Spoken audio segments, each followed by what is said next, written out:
usapan. Mga programang aabangan. Agahan hanggang hapunan. Siksik sa impormasyon. GIS, your general information station. Radyo Magazine 1278 AM. Radyo Pilipinas. Radyo Publiko. Radyo Pilipinas.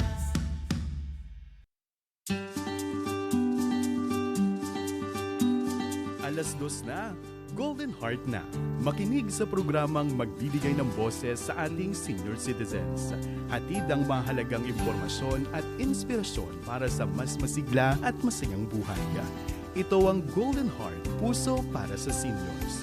Tuwing Biyernes, alas 2 ng hapon, dito lang sa Radyo Magazine 1278 AM. Sabayang mapapanood sa official Facebook page at YouTube channel ng Radyo Magazine at National Commission of Senior Citizens.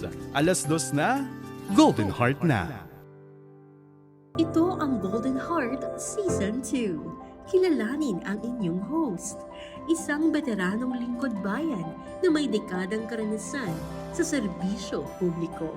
Kilalang tagapagtanggol ng karapatang pantao.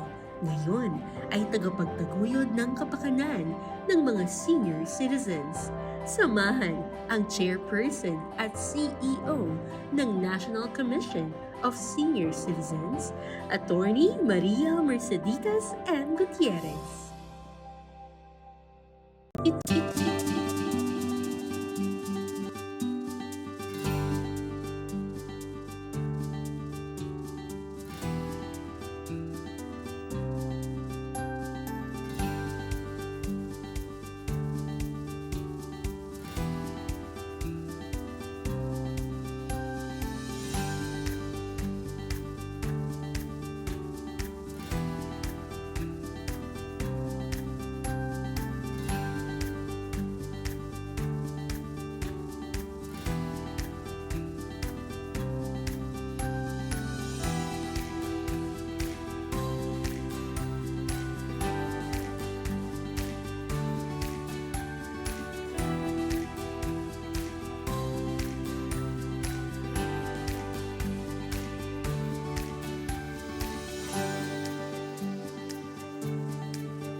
2:00 na. Golden Heart na. Makinig sa programang magbibigay ng boses sa ating senior citizens. Hatid ang mahalagang impormasyon at inspirasyon para sa mas masigla at masayang buhay. Ito ang Golden Heart, puso para sa seniors. Tuwing Biyernes, 2:00 ng hapon, dito lang sa Radyo Magazine 1278 AM. Sabayang mapapanood sa official Facebook page at YouTube channel ng Radyo Magazine at National Commission of Senior Citizens. 2:00 na, Golden Heart na. Ito ang Golden Heart Season 2. Kilalanin ang inyong host. Isang veteranong lingkod bayan na may dekadang karanasan sa serbisyo publiko. Kilalang tagapagtanggol ng karapatang pantao. Ngayon ay tagapagtaguyod ng kapakanan ng mga senior citizens. Samahan ang chairperson at CEO ng National Commission of Senior Citizens, Attorney Maria Merceditas M. Gutierrez. 2:00 na, Golden Heart na. Nagbabalik ang programang May Puso at Malasakit para sa Seniors. Ito ang Golden Heart, Puso para sa Seniors Season 2. Hatid sa inyo ng National Commission of Senior Citizens. Sa mga ka-Golden Heart natin na nakasubaybay ngayong hapon, pakipusuan naman ang ating live streaming dito sa Radio Magazine 1278 AM. Ako si Mercy Gutierrez, ang Chairperson at Chief Executive Officer ng National Commission of Senior Citizens. Ako ang inyong makakasama sa Season 2 ng Golden Heart, Puso para sa Seniors. Ngayong hapon, pag-uusapan natin pamamahagi ng cash gift para sa 4 na EITA centenarians, tinutukan ng NCSC. Pilipinas, isa na bang aging society?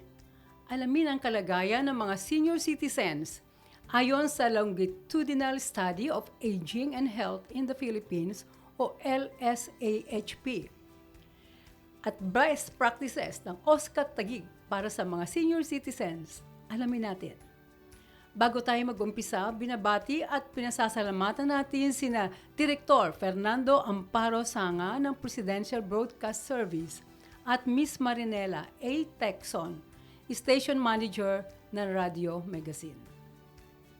Magtungo na tayo sa ating mahalagang topic, mga ka-Golden Heart. Nababagay para sa ating pinakaunang episode na pag-usapan ay kung ano nga ba ang bagong Pilipinas sa panahon ng aging society. Kumustahin natin ang kalagayan ng senior citizens kasama si Dr. Grace T. Cruz, Principal Investigator, Longitudinal Study of Aging and Health in the Philippines at Professor, University of the Philippines Population Institute.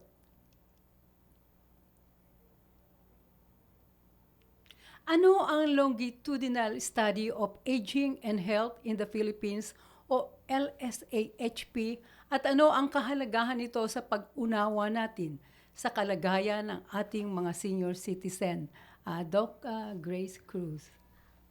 Magandang hapon, Chair Mercy. Thank you very much sa pag-imbita sa akin sa yung program para mapag-usapan natin tungkol sa aming study, yung LSAP, yung Longitudinal Study of Aging and Health in the Philippines. Ang LSAP ay pinakaunang study, na nationally representative study ng older persons na 60 years and over, yun ang definition natin. At pinag-aaralan natin dito ang kanilang health, kalusugan nila at ang kanilang well-being. So, ito ay panel design. Ibig sabihin ay sinusundan natin yung respondents natin over time. So far, nakadalawang rounds na tayo and this year, hopefully, ma-interview natin for the third round ang mga respondents na inumpisahan nating pinag-aralan noong 2018. So, ang study na to, ang LSAP, ay funded by the Area Economic Research Institute for ASEAN and East Asia. At ito naman ay ini-implement ng Demographic Research and Development Foundation, Incorporated. Maraming salamat po. Sa mga respondents, Doc Cruz, saan sila nanggagaling? Bali nationally representative, so all over the country. So nung nag-gather ho kami ng data, nandito kami sa Luzon, Visayas at Mindanao, urban, rural. At ang definition nga natin ay ng older persons, yun pala, 60 years and over, no? Gusto ko lang sabihin pala na according to WHO, ang politically correct term is older persons. Huwag daw sabihin yung elderly. Kasi yung elderly, medyo may derogatory implication. Parang may connotation na Yeah. parang matandang-matanda na. Matanda na may disability, ganun. So, mas i-prefer nila na magbigay ng more neutral term. So, older person. Older lang tayo, but Oh, yeah. walang judgment. So, it also prevents yung ageism, yung nagiging discriminate ka because of your age. Yeah, So, it's a positive term. Yes, yes. Yes. Ano na ba na ang kalagayan ng sektor ng mga nakatatanda sa Pilipinas batay sa inyong follow-up study noong 2023? Yeah. So, actually, kung tignan mo yung main findings ng LSAP ay yung challenges ng mga older persons, no? Dalawa yan yung kanilang health at saka economic challenges, no? So, ano yung mga health challenges nila? Marami sa kanila ay may sakit na, of course. Pangunahing sakit nila ay hypertension, no? At pangalawa ay diabetes. At ang problema ba dito ay nakikita mo yung unmet healthcare needs nila kasi marami sa kanila hindi nila alam na may hypertension sila. At yung mga may hypertension, marami sa kanila ay untreated hypertension. So, yun yung nakikita mo na may mga gaps pa sa mga health needs ng mga older person na dapat pagtuunan natin ng pansin. Although marami namang programa na ng government, ng Department of Health, ang results tell us na marami pang dapat gawin. No? In terms naman sa kanilang economic challenges, most of our older persons naman ay wala kasi silang formal employment, most of them. Kasi ito yung generation na pinanganak, 60 years ago. So, mga education attainment nila, less than 10% have a college education. So, hindi sila masyadong nabigyan ng oportunidad na magtrabaho sa formal sector. Kaya, wala silang pension, wala silang SSS, wala silang PhilHealth, wala silang government privileges. Kaya, they depend on their children, transfers from children, so informal sources of support. No? Nagtatrabaho yung iba, pero most of them are in the agriculture sector. Kung lalaki, mga babae naman yung nagbebenta, sari-sari store. So, very fragile ang kanilang economic status. Siguro sa health services, paano kayo malalaman ng ating mga older persons na may mga ganitong serbisyo na sila ay para makapunta at mamonitor yung kanilang mga kanilang health condition? Yeah, actually, maraming mga magagandang programa ang DOH. For example, meron tayong free pneumococcal and influenza vaccines for older person. Pero ayon sa aming pag-aaral, marami sa kanila ang hindi nakakaalam o kaya yung iba alam nila pero hindi pumupunta. Hindi ko alam kung merong reluctance for vaccination, natatakot sila ma-vaccinate. Meron din tayong free medicines for hypertension and diabetes, pero wala rin full use of these privileges. Pero siguro yun na nga, kasama ang DOH dito sa mga nagpaplano sa study na to at alam naman nila ito. So I think dapat i-improve lang natin ang communication with that older person para alam nila na these are your privileges, including yung mga PhilHealth privileges nila yon, yung mga senior citizens card nila yan, dapat malaman nila para magamit nila because these are their privileges na they should enjoy. Yeah. Dito sa ating programa, ayan, ibabahagi na natin yung impormasyon na yan sa ating mga older persons na meron namang mga pupuntahan tayo na mga hospital or centers na government yan na maaari tayong magpa-check up at para hindi na tayo, hindi lumala ang ating mga kung ano man nararamdaman ngayon. Yeah. So Doc, inaasahan na magiging aging society ang bansa sa 2030 at sa 2050, posibleng umabot ito sa 23.7 million. Ano-ano ba ang factors na nagdudulot nito at anong implikasyon nito sa ating bansa? Yeah. Tama ho. Mayroon tayo kasing projections ng population trend natin. And nakikita na by 2030, the Philippines will transition to an aging society. Anong ibig sabihin na the Philippines will be an aging society? According to the United Nations, a society is considered an aging society kung at least 10% of its population are 60 years and over. So based on projections, by 2028 or something like that, ma-achieve na natin yun. So, magte-transition na tayo. The Philippines will be considered an aging society. So, bakit tayo naggaganon, no? Many things.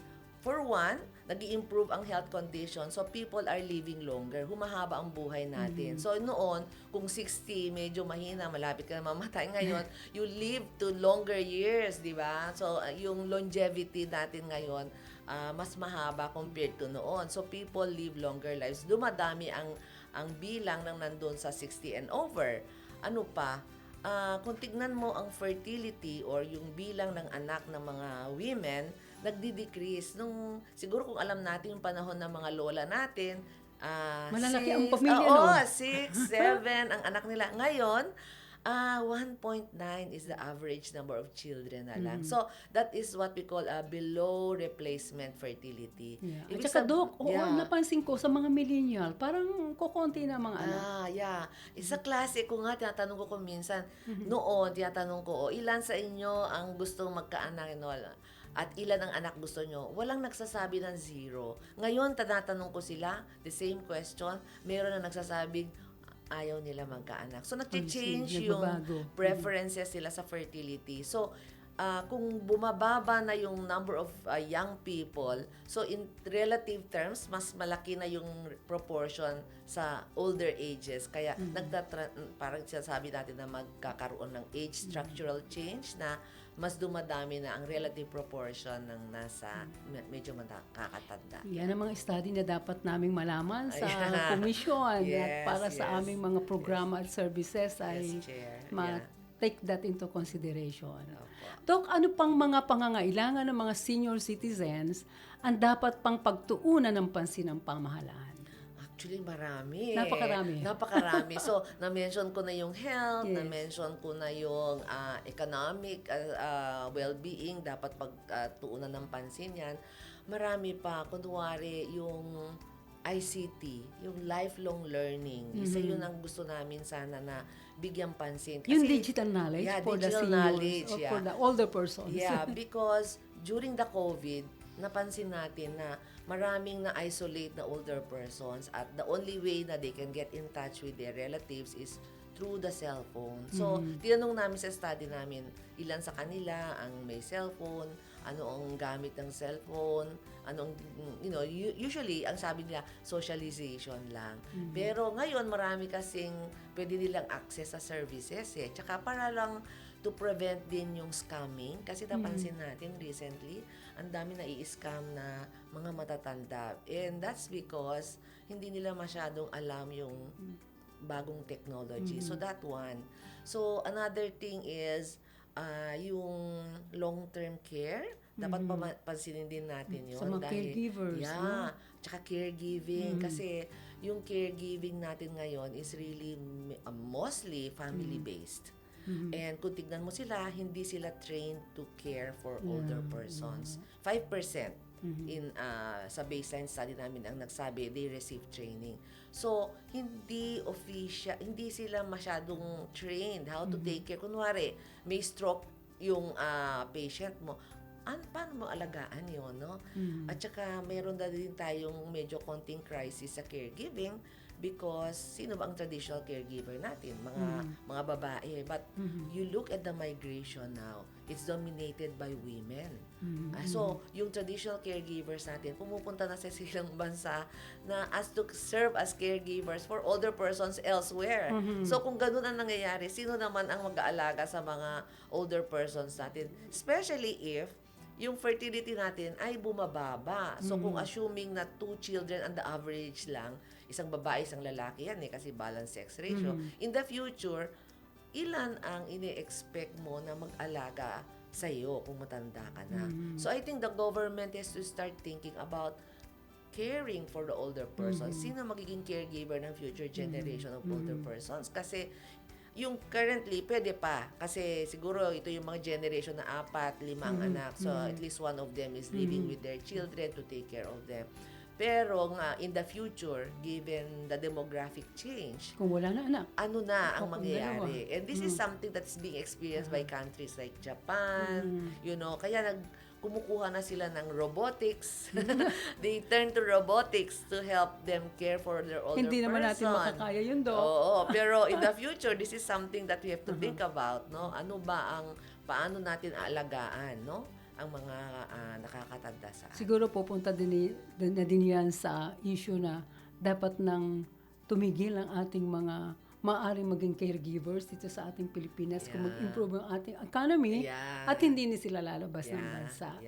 Dok, sa palagay po ninyo, paano po maging productive ang ating older persons o yung tinatawag nating silver economy? Yeah, actually, isa yan sa mga dapat pagtuunan ng pansin kasi ang mga older persons, kung titignan mo, marami pa rin sa kanila nagtatrabaho at maraming gusto pa rin magtrabaho beyond the mandatory age of retirement. Dok, senior na rin ako pero dito look at you, nagtatrabaho. you're productive. At marami sa inyong gano'n na sayang din na pwede mong i-reap yun to make a productive contribution to society, di ba? At saka, Dok, huwag natin isipin na matanda na tayo. Pwede pa tayo. Yeah.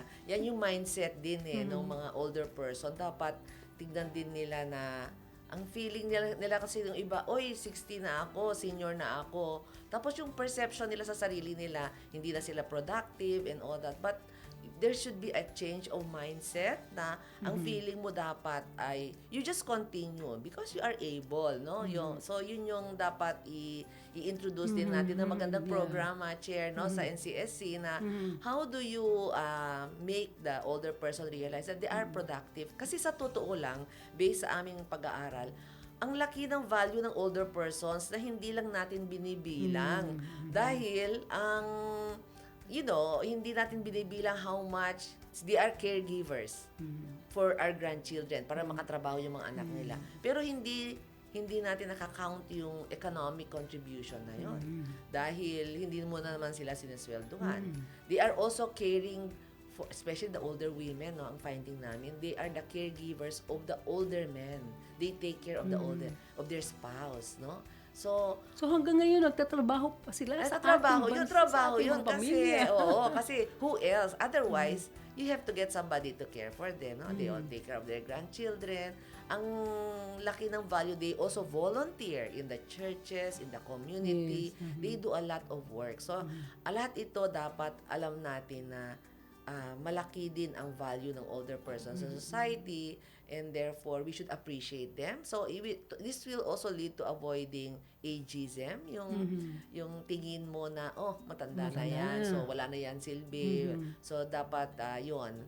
And it should start from the older persons themselves na tingin nila sa sarili nila, there are still people who are productive and with dignity. No? Kailangan ding magkaroon pa rin tayo ng confidence, no? That we're still able and can do anything that we want. Yeah, that's true, Chair. Yeah. Ano naman ang mensahe nyo sa ating mga senior citizens, maging sa mga ahensya nangangalaga sa sektor ng mga nakatatanda, kagaya sa amin sa komisyon? Yeah, of course. Congratulations. Kasi marami na tayong government agencies na talagang tumututok na sa mga issues ng older persons, including NCSC, DOH, DSWD, di ba? CPD, no? The former PAPCOM, yan. Sila, tinututukan nila yung issues at marami din tayong mga NGOs, kaya ng COSE, who are doing a lot to improve the well-being of older persons. So, I think we should continue working and let's listen to the results of science, yung results ng research para lalo pa natin mapaganda at ma-improve pang serbisyo natin sa mga older persons. And for the older persons out there, including me, kasama po ako dyan. Kasama na pala si Doc. Okay. Let's continue to be engaged, no? Yes. Kung kaya pa natin, let's do it, no? Actually, may findings na ang social isolation loneliness can lead to health problems. So, dapat, and socialization has a lot to do with it. So, dapat, kung pwede ka magtrabaho, mag-volunteer, let's do it. No? Makipagkita Para lagi sa mga kaibigan. Yes, socialize. I think that's one thing na, Kasama na doon ang chismisan at yeah, kwentuhan. because that's part of socialization. Yes. And namanghanga yung aming Japanese sa funding kasi ang dito mataas ang health problems, marami tayong economic problems, but if you ask them, they're very satisfied with their life. And I think the reason is because we are very much connected with our families, with our friends, our neighbors, our community. So, yun, I think yung in terms of mental health, ay very good ang Filipino older person. Yeah. Naku, maraming salamat, Doc. Grace, ang dami naming natutunan, pati ako. Ngayon ko lang nadidinig yung ganyan at magkakaroon tayo ng isa pang pag-guesting kay Doc para sa ating mga senior citizens. Sure po. Thank you Always very welcome. much. You're welcome. From the Commission. Chair. Yeah, sharing the chairs. Huwag kayong aalis, magbabalik po ang Golden Heart, puso para sa seniors.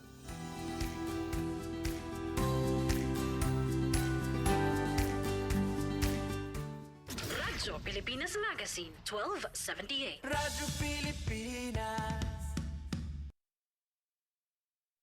Mabilis ang trivia, dagdag talino. Heto na ang Dagling Kaalaman. Alam ba ninyo, may 101 paraan ng pagluluto ng adobo. Iba't ibang rehiyon, iba't ibang paraan ng pagluluto nito.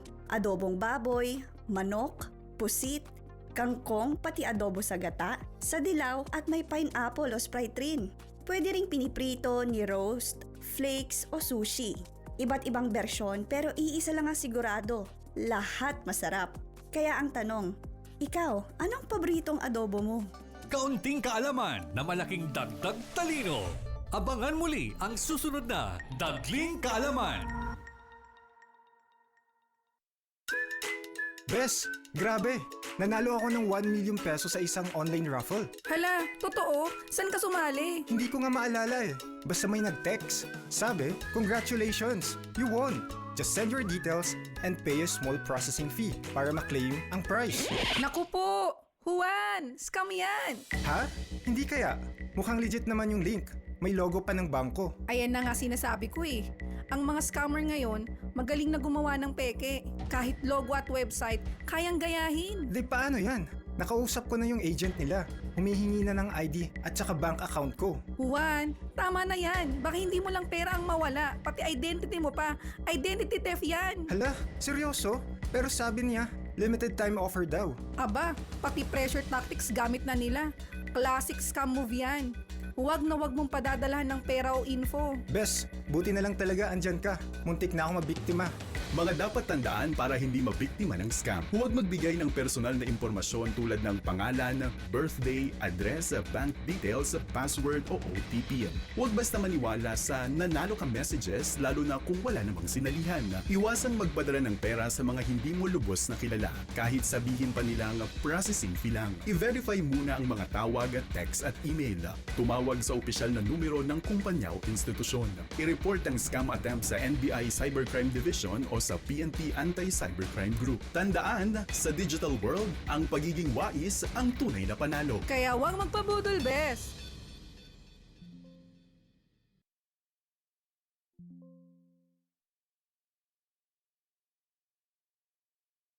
Radyo Magazine 1278 AM. Alas 2 na, Golden Heart na. Makinig sa programang magbibigay ng boses sa ating senior citizens. Hatid ang mahalagang impormasyon at inspirasyon para sa mas masigla at masayang buhay. Ito ang Golden Heart, puso para sa seniors. Tuwing Biyernes, alas 2 ng hapon, dito lang sa Radyo Magazine 1278 AM. Sabayang mapapanood sa official Facebook page at YouTube channel ng Radyo Magazine at National Commission of Senior Citizens. Alas 2 na, Golden Heart na. Nagbabalik ang ating programang Golden Heart, puso para sa seniors. Para malaman naman natin ang mga updates sa programa ng NCSC Narito ang Senior Spotlight News.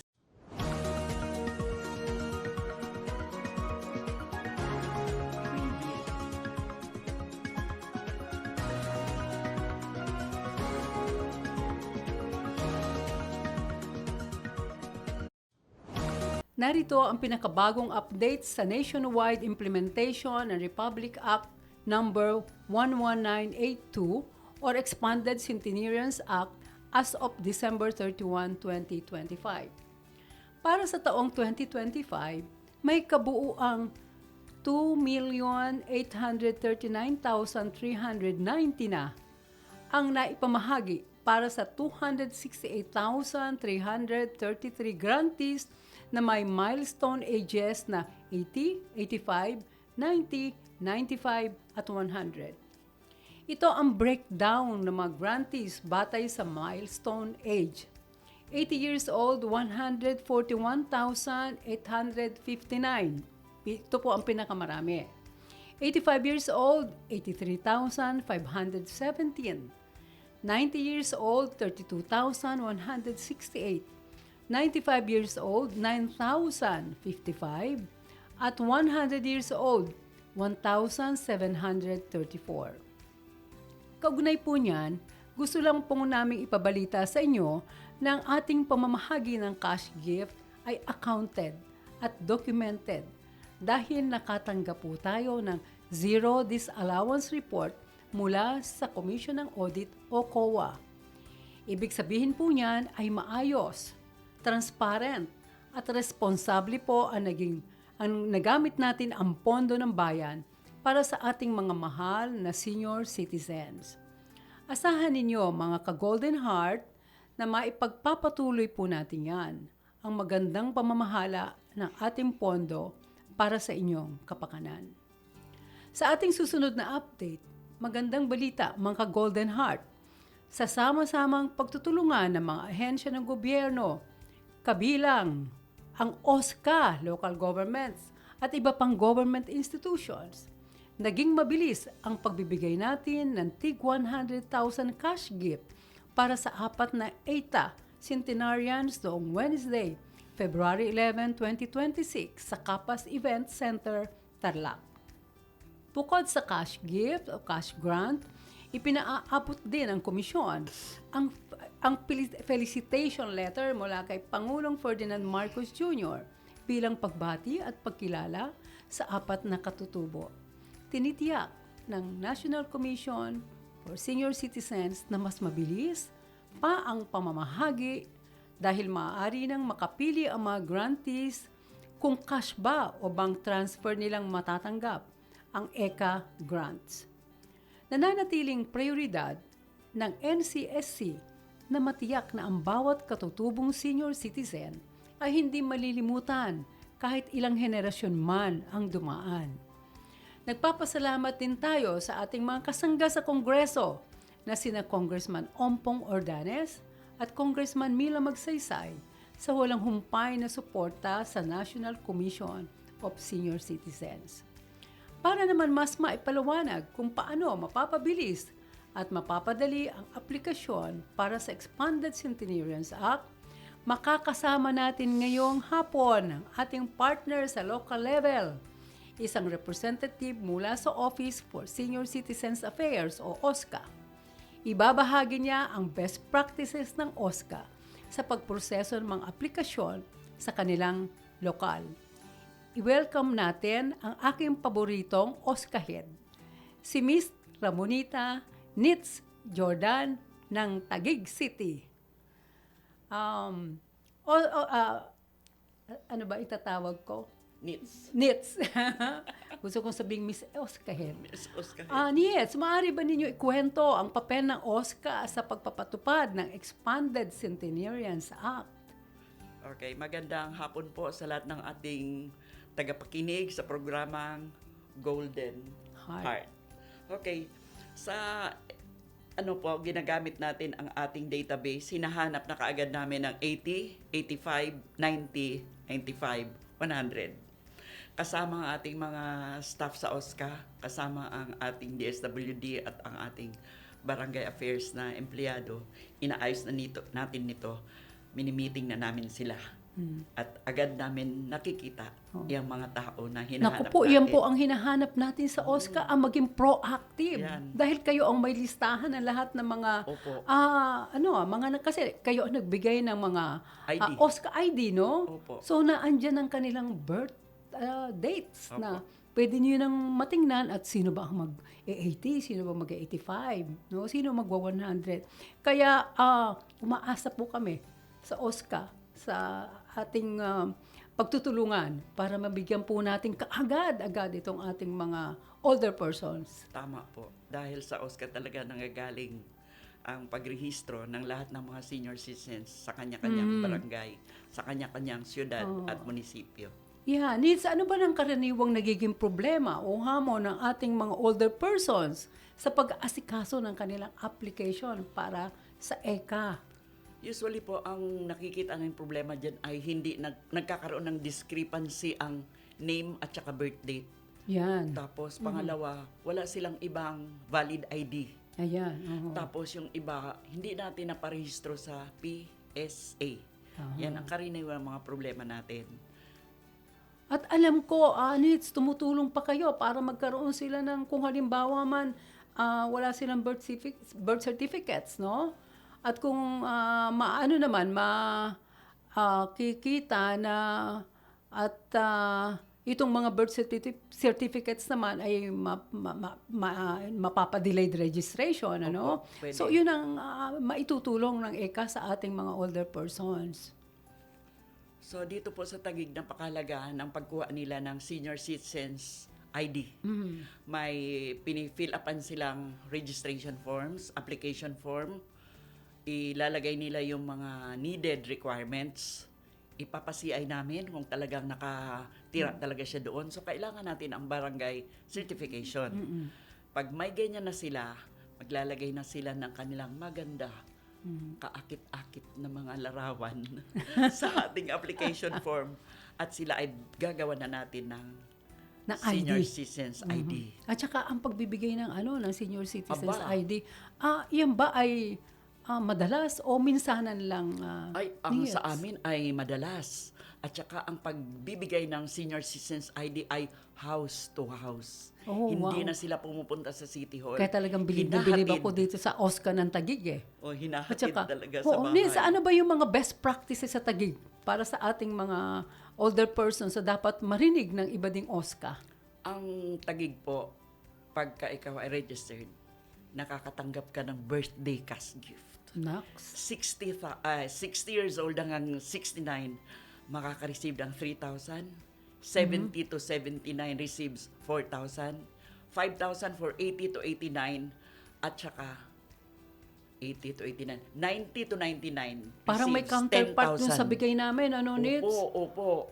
Ang sarap pala maging taga-Taguig. Opo. Pero, Chair, pag umabot ka naman ng 100,000, eto si Mayor Lani, hindi talaga nagsasawa. Binibigyan every birthday, basta buhay, ang centenarian, every birthday, 100,000. Oo. Nils, ang gusto kong malaman, yung inyong senior citizen center na napakaganda at lagi kong binamaggit kahit saan ako magpunta. Dahil kasi, dapat every town or city ay dapat mayroong senior citizen center. Matagal na yung batas na yan. Tama po. Pero kayo meron at napakaganda pa. Paano nyo ba ito pinatatakbo? Ang Center for the Elderly ay this was built mga 7 years ago. So ayan, makikita natin dyan, mayroong sa ground floor, mayroon dyan, makikita natin, asasaya ng mga pool. senior, ng mga older Opo. person sa Taguig, Oo, second floor, kita mo, nagzuzumba, Okay. sumasayaw. At saka, nagsiserve tayo dyan sa waiting lunch ng kape. Parang first class, no? Kape, kasama ang biscuit, mayroon chocolate, at mainit na sabaw. Sauce. Diyos ko. Nakakaingit naman yan. Ang third floor natin ay nilaan natin sa dialysis center. At ang fourth floor, ginagamit natin. Ilan pala pag yan, It's? 5. Oh my God. Ayan, nakikita nyo, naglalaro ng mga card games. Kaya si may Nitz chest. lagi nakangiti. Lagi siyang masaya. Kasi masaya ang kanyang, masaya siya sa kanyang ginagawa. Opo, at nakakapagpaligaya siya ng mga Tama, senior Chair. citizens sa Taguig City. Okay. Napakahalaga ng senior citizen ID. Paano ang prosesong ginagawa ng inyong OSCA upang matiyak na tama at beripikado ang profile ng senior citizen bago kayo mag-issue ng ID? So, chine-check talaga natin yan pagkatapos ng ating ma-verify natin. Kailangan nila ng notary, OSCA na ang nagpapagawa. Kailangan nila ng ng iba pang mga papeles na kailangan i-submit kasama na ang OSCA, ang DSWD, ang BAO na gumagawa para mapabilis ang pag-issue natin ng kanilang mga cash grant. Okay. May sinabi kayo noon na tinitingnan nyo yung yung mga listahan. May listahan tayo. Na listahan ng mga Oo. mga may ID, no? Opo. Doon natin binabase ang ating mga Mga hulong bago makapag-issue ng card ang OSCA.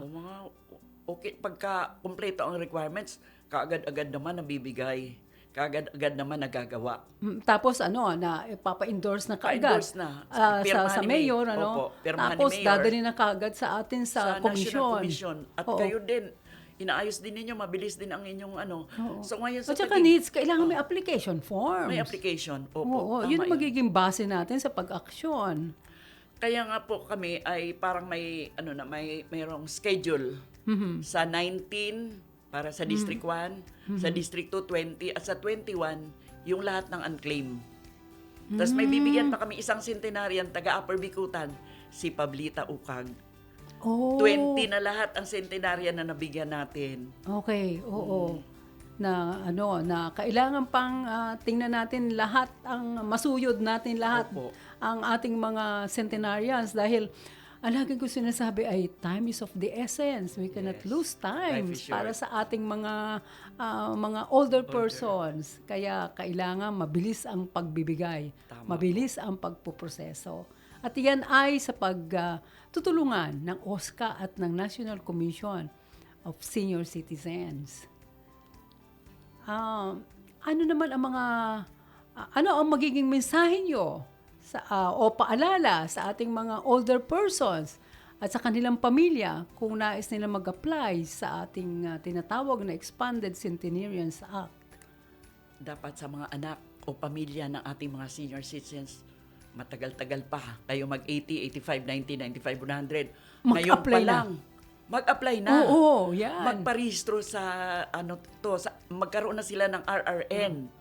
Okay, register number na nila para lahat ng mga kailangan ng mga documents na ipasa, naka-ready na sila. Oo. Nits, Diba? nadidinig din tayo ng inyong mga kapwa OSCA, no? Opo. Kasi sinasabi ko na din yan na bago pa lang mag-birthday, months before, i-process na. Opo. Kaya nagpapasalamat po talaga, Attorney, kay Mayor Lani Cayetano.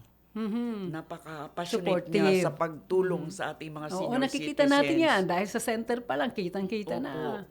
At lalo na sa ating mga older persons. Attorney, mayroon kaming, ang tawag sa amin ay abilidad, hindi edad. Yan, tama. Employment. Maganda. Oo, maganda yan. Employment pala. Nakakapagbigay pa ng trabaho the sa other- mga pwede pa, no? Opo.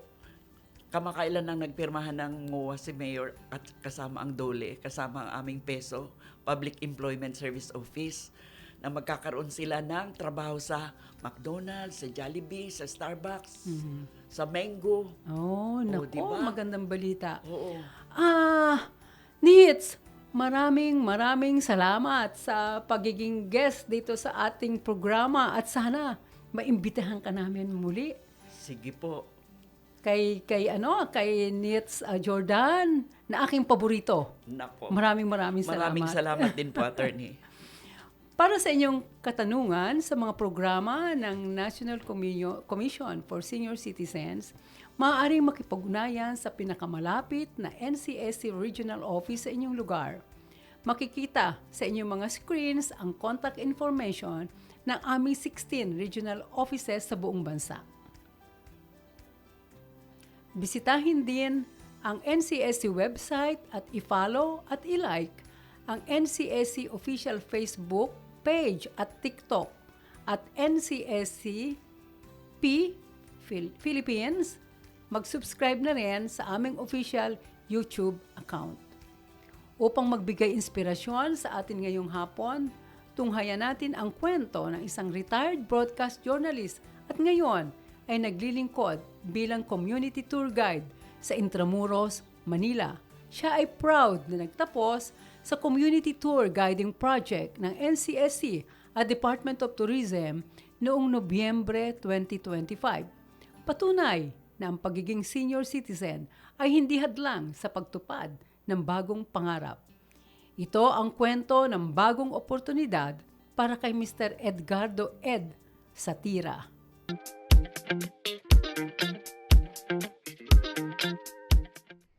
Ang pangalan ko po ay Edgardo Satira.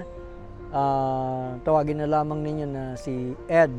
Ako po ay 68 years old already, a senior for that matter. Ako po ay isang dating broadcast journalist. I spent about 40 years as a broadcast journalist. Now, I am a community guide tour freelance. I am a graduate of a program between the National Commission of Senior Citizens and the Department of Tourism. I am basically a storyteller. Kasi po, bilang isang journalist, nagkukwento ka po doon. At yung kwento mo dapat ay accurate, dapat ay makatotohanan. So, etong pagiging isang tourist guide, community tourist guide, magbibigay ho sa akin ng muling opportunity pagkatapos na ako'y mag-retire na maipagpatuloy yung aking passion as a storyteller. Second, dahil ho sa itong lugar na ito ay maaliwalas at maganda as a part, even before or now that it shows the history, the heritage of our past. So, ang ganda ng lugar na kung saan pagiging isang senior, maganda na makakapaglakad-lakad ako dito, maayos ang hangin, that will help me move myself rather than to confine me sa panonood ng TV, sa panonood ng mga iba't ibang social platform. So yun, napakaganda naman para sa isang senior na katulad ko, na mayroong open space na katulad dito na makapaglalakad-lakad ako kung wala man akong turista na makukuha. I love what I am doing. I am passionate about sharing the stories. I have the narratives. In fact, katotohanan, doon pa lang sa gate, pagpasok doon, inaalo ko na kaagad. Magkukwento ako, kami lahat doon, would you like to avail of a tour guide? Siyempre, may presyo po yun. Dahil professional ka na eh. Pero doon pa lamang, kahit na parang hesitant, yung tourist, ang dikta ko kaagad doon, I have the stories, I have the narrative. Do you know, 450 years of colonization, 333 years during the Spanish colonization. Doon pa lang, may brief na akong kwento eh. What would you say inside the fort? Kukwento ko na yon. Doon pa lang, nagkakaroon na kagad ako ng piraso na kwento eh. Di baka naman lalong matuwa na baka may detalye pagpasok. So doon pa lang, inspired na ako na bumato ng counting, istorya. What I'm trying to say is that I love what I'm doing now. The opportunity to be able to earn as a livelihood for a senior citizen. Yes po, bilang sa senior citizen, as a tour guide, ako po ay kumikita na. Doon, nung natapos na yung tour, pag kumamay sa'yo, kaya pala mahigpit yung kamay, meron na pala nakaipit doon. I did not ask for that. And I will never ask for a tip. So, doon pa lang po makita mo yung appreciation. So, more than may pananghalian ka na, may snacks ka pa. So, doon pa lang masaya ka na eh, with the appreciation. Pag pumalakpak ang mga tourist guest mo, ang sarap. Ang sarap sa pakiramdam. Baka sabihin ng iba, palakpak lang pala. I mean, that's a different remuneration rather than the money matters. That's another thing of paying you off. yung nagiging napakasarap sa pakiramdam mo. But when it comes to money, opo, kumikita na po. NCSC, National Commission of Senior Citizens. Thank you very, very much. Maraming salamat.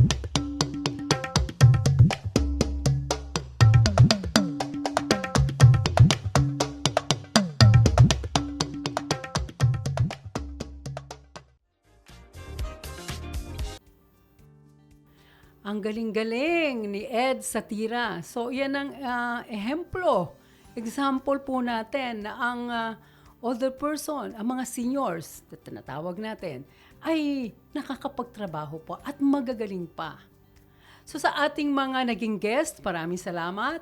And of course, maraming salamat din sa mga ka-Golden Heart na tumutok sa atin ngayong hapon. Magkwentuhan at samahan niyo muli kami sa Golden Heart, puso para sa seniors. Dito lang sa Radyo Magazine every Friday, alas 2 hanggang alas 3 ng hapon.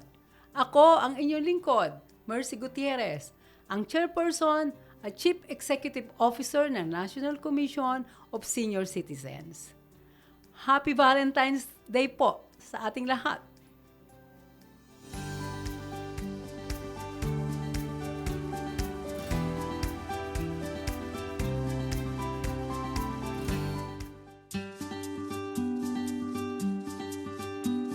Alas 2 na, Golden Heart na. Makinig